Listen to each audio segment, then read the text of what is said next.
تقریباً جو ہمارے پیچھے سے آتے تھے ہمارے سروں کے اوپر سے بڑی گڑگڑاہٹ سے گزرتے تھے. ہمیں یقین ہوتا تھا کہ پیچھے سے آ رہے ہیں یہ ہمارے لیے نہیں ہے، انڈیا کی طرف جا رہے ہیں.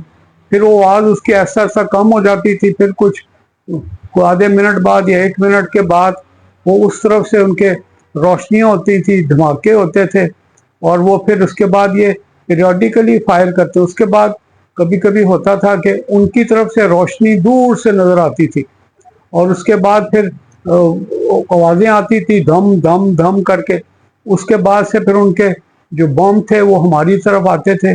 تو ہم اتنی ایکسپرٹیز ہو گئی تھی چھوٹے ہونے کے باوجود، ہم پرڈکٹ کر لیتے تھے کہ کوئی کون سا گولا کدھر گرے گا. بڑے ہیوی گنز کے گولے ہوتے تھے، بڑا بلاسٹ کرتے تھے تو بہت تھے. تو نارملی ان کی لائٹ آتی، پھر دھم گھم دھم کی آوازیں آتی، پھر وہ ان کی آوازیں آتی تھی. اور نارملی شروع میں تو گڑگڑاہٹ ہوتی نہیں، جب گرتے تھے تو ان کی آواز سیٹی میں بدل جاتی تھی، ٹی کر کے آتی تھی. اگر تو ٹی بہت پہلے شروع ہو جائے تو ہم لوگ گھبراتے نہیں تھے، بیٹھے رہتے تھے.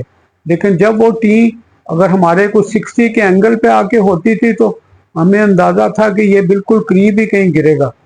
تو اگر ہمارے اوپر آ کے ٹی ختم ہوتی تھی تو ہمیں پتا تھا یہ پیرا بولا بناتا ہوا پیچھے گرے گا. تو میں آپ کو بتانا بھول گیا کہ ہم نے ٹرنچز بنائی ہوئی تھی مختلف شیپس کی، وی شیپ، ڈبلیو شیپ سب سے اچھی ٹرنچز ہوتی تھی. اس کے اندر ہم نے کافی ویسٹ چیسٹ ڈیپ ہوتی تھی، اور ہم اس کے اوپر ساتھ ہم نے سٹیپ بنائے تھے اگر نیچے چڑھنے اترنے کے لیے. اور کافی ٹائم ہمارا اس میں گزرنا شروع ہو گیا. یہ کوئی 7 دن 10 دن کا آرڈیل تھا. آخری دنوں میں تو اتنی زیادہ قریب جنگ آ گئی تھی، اتنا ریپڈ فائر ہوتا تھا یہ مشین گنوں کا کہ کان پھٹتے تھے. اس کا مطلب تھا کہ وہ 0.5 کلومیٹر 1 کلومیٹر کی رینج میں ہماری یہاں ریزیڈنسی سیالکوٹ کینٹ میں وہاں تک پہنچ گئے تھے. وہ اصل میں ہوتا یہ ہے کہ سارا پوری آرمی موو نہیں کرتی، اس میں کچھ یونٹ آگے نکل جاتی ہیں، کچھ پیچھے رہ جاتی ہیں، کچھ اسٹریٹجکلی وہ کرتے ہیں کہ ان کو آنے دیتے ہیں اور پیچھے سے جا کے ان کو پکڑ لیتے ہیں اور کیپچر کر لیتے ہیں. تو بڑی اسٹرانگ قسم کے دھماکے ہوتے تھے، اور ہماری پرڈکٹیبلٹی اس کی فلائٹ کی اور گولے گرنے کی تقریباً 95% کریکٹ ہوتی تھی. جیسے ہی ہم سمجھتے تھے کہ 60 کے انگل پہ آ کے اس کی ٹیم بند ہوئی ہے، ہم لوگ ٹرنچ میں چلے جاتے تھے اور نیچے جھک جاتے تھے، کانوں پہ ہاتھ رکھ لیتے تھے. بڑے زبردست قسم کے بلاس ایسے ہوتے تھے جیسے کوئی 4 فٹ کے فاصلے پہ ہے، لیکن کبھی کوئی 100 میٹر کوئی 50 میٹر کے فاصلے پہ ہوتے تھے. اس کے بعد وہ جب وہ چپ کر جاتے تھے ہماری گنز فائر کرتی تھی. بڑا ایک طرح کا بچپن میں ہمیں کوئی اتنا خوف شوف اتنا نہیں تھا، لیکن رونق تھی.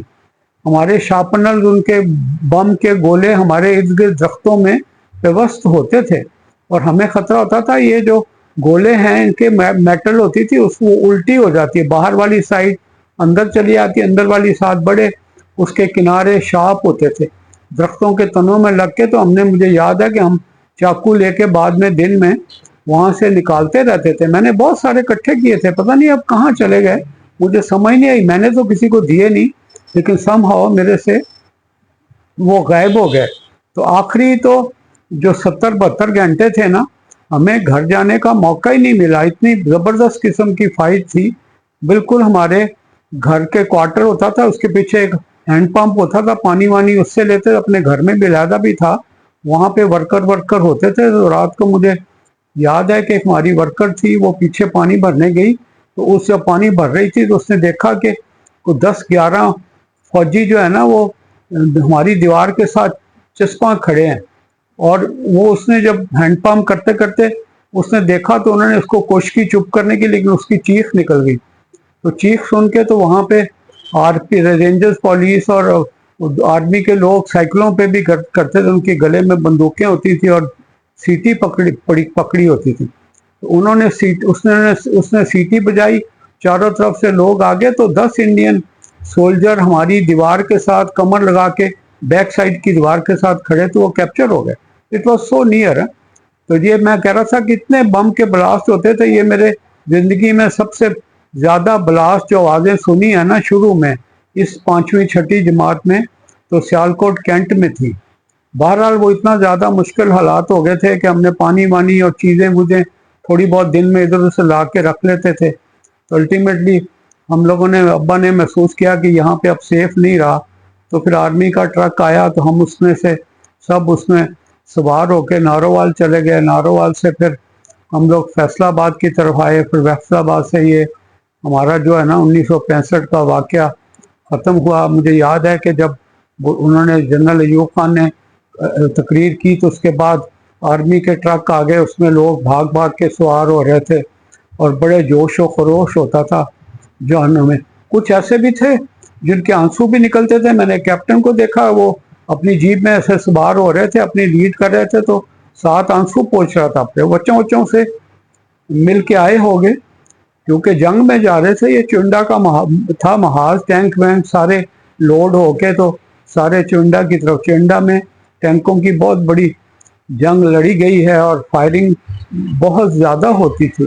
تو مجھے ابھی تک نہیں بھولتا یہ کہ اس کے اتنے واقعات جنگ کے اور ہماری پریڈکٹیبلٹی، اس کی فلائٹ، اس کی ٹریجیکٹری کے بارے میں تھی. تو میرا سب سے پہلا تو یہ 1965 کا میں نے بتایا. اس کے بعد اور جو آئیں اس کو بھی میں انشاءاللہ بتاؤں گا تھوڑا تھوڑا کر کے. اپنا خیال رکھیے گا. اللہ حافظ. السلام علیکم.